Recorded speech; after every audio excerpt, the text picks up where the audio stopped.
Selamat siang, Assalamualaikum warahmatullahi wabarakatuh.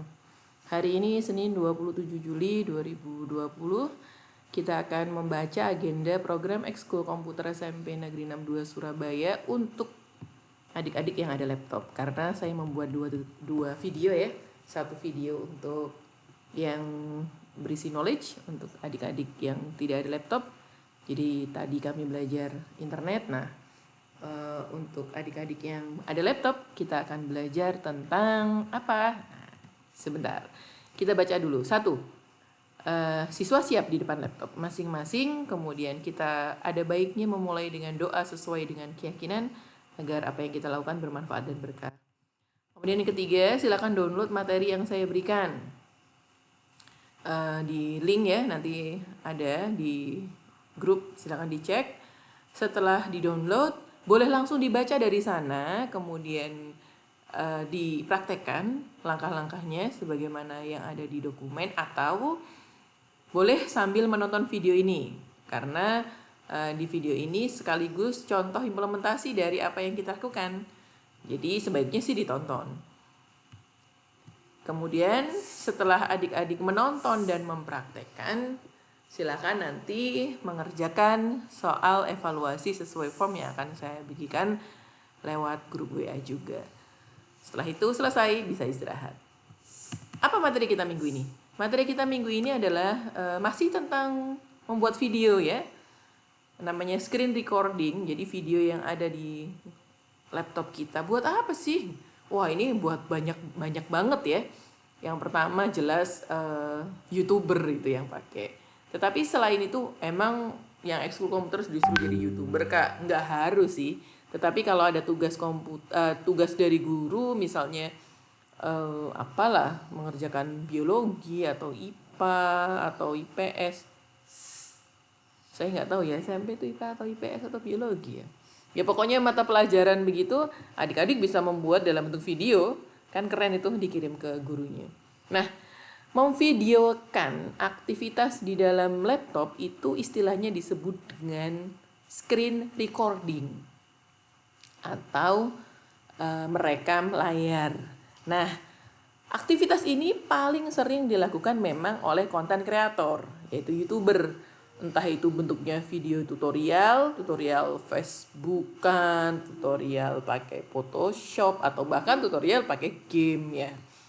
Mereka biasanya menggunakan fasilitas screen recording, entah itu bawaan sebagaimana minggu lalu yang kita pelajari, entah itu yang download. Nah, kalau yang bawaan minggu lalu memang ada keterbatasan karena kebetulan yang saya contohkan hanya untuk Windows 10 ya. Beda-beda sih memang, untuk masing-masing Windows itu nanti akan beda-beda.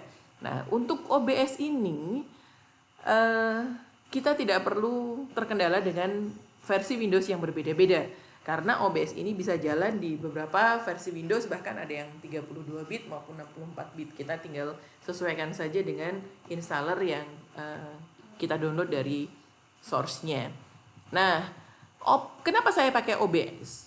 Selain karena ini yang paling banyak dipakai, OBS ini juga salah satu screen recorder yang open source ya. Jadi dia open source, dia gratis, dan tidak hanya pakai Windows. Adik-adik kalau pakai Mac OS atau pakai Windows, pakai Linux maksud saya, bisa gitu ya. Tetapi selain OBS juga ada yang lain. Ada Camtasia, ada Bandicam, ada Cam Studio dan lainnya. Nah, kita pakai yang OBS aja karena dia mudah, murah, gratis katanya. Caranya gimana?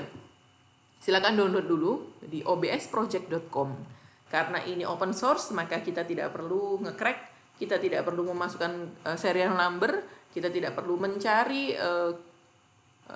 key-nya dan sebagainya. Kita tinggal download dan diinstal, selesai.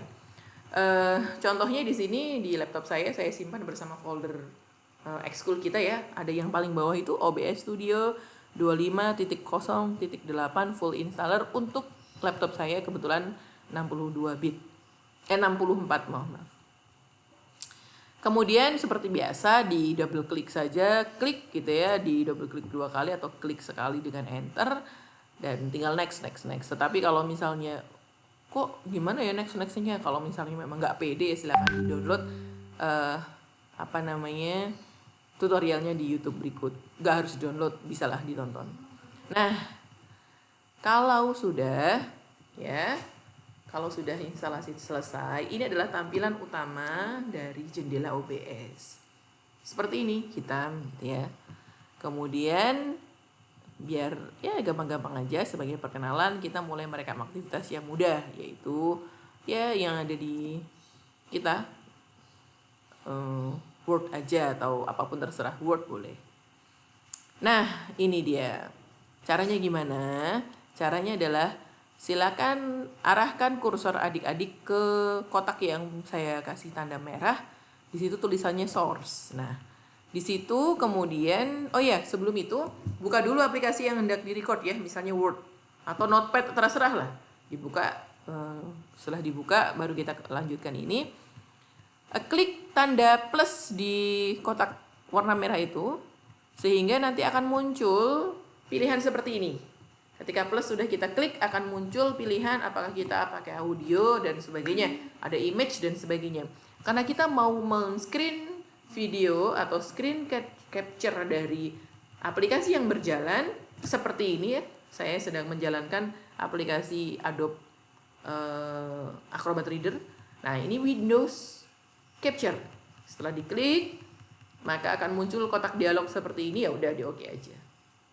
Kalau sudah di oke, maka otomatis tampilan OBS kita akan menyorot aplikasi yang kita buka terakhir. Ya, dalam hal ini kalau saya tadi yang saya buka terakhir adalah Microsoft Word. Seperti ini, sudah Microsoft Word saya sudah muncul di sini, artinya kita siap direkam di tampilan itu. Nah, kalau kita butuh gerakan kursornya juga bisa disimpan di situ. Kak, gimana kalau ternyata itu nggak muncul di saya? Oke, itu bisa disetting. Kalau tidak muncul apa yang kita inginkan, misalnya saya tadi nggak jadi Notepad, saya nggak jadi Word, saya pengen ngerekam yang ini aja, yang Adobe Photoshop misalnya, boleh. Maka di setting saja, di bawah itu ada gambar ya, ada gambar setting yang sudah saya kotakin merah. Kemudian ketika itu sudah kita klik, propertinya akan muncul tampilan seperti ini dengan beragam pilihan. Semua aplikasi Windows yang sedang kita buka akan muncul di sini. Saya tadi juga sekaligus buka YouTube ya, karena ini mau saya upload di YouTube. Di situ ada pilihan juga YouTube.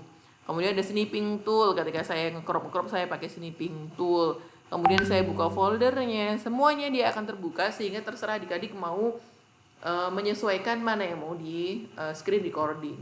Nah, setelah ini sudah kita klik sesuai dengan apa yang kita inginkan, maka apa yang kita inginkan itu akan tampil di layar dengan garis warna merah.